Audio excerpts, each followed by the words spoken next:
Welcome to another edition of Spooky Reviews from Spooky Ventures. This time around, I'm looking at a new release of Puppetmaster 3 Toulon's Revenge. Now, I have to admit that this edition features a 4K disc along with a standard Blu-ray. I do not have a 4K player, so I'm going to be talking about the standard edition. Then again, I generally focus mostly on the actual movie itself, so that's really not a big deal. This film was originally released in 1991. Now, it came from Full Moon Entertainment. I was a huge fan of Full Moon back in the day. I think I probably saw nearly every movie they put out for years. The thing is, I haven't seen most of the films from them in decades. So while I have some familiarity, it's almost as if I'm coming in fresh with very little detail to my memory of the movies.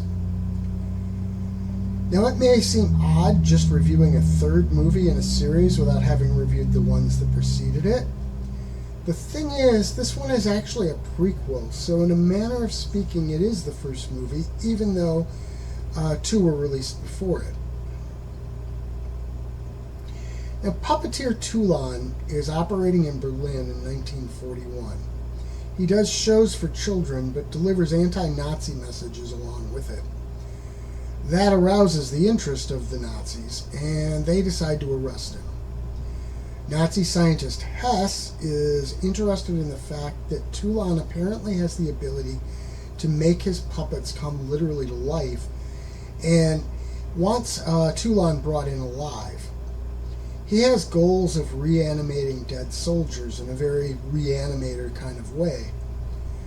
The serum Toulon uses even looks like the serum Herbert West uses in that movie series. With this setup, Toulon and his crew of living puppets are set against the Nazis.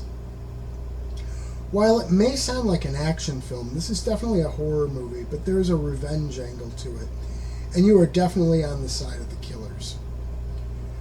One thing that really stood out for me was the special effects. The movement of the puppets seems so real. For some reason, I was thinking that watching after becoming accustomed to CGI films would make it seem really cheesy. But that's not true at all. You will believe that a puppet can walk, kill, and do much more. It all looks great. And I love how each puppet has its own personality, too.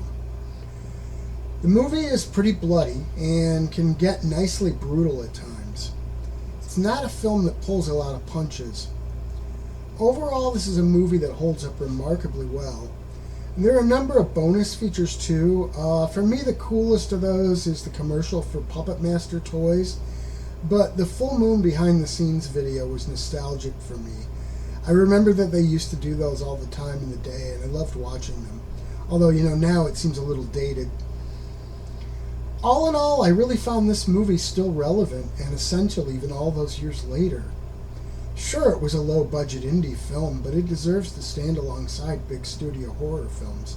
It's inventive and well done. I'm glad they gave it such a nice treatment for this release.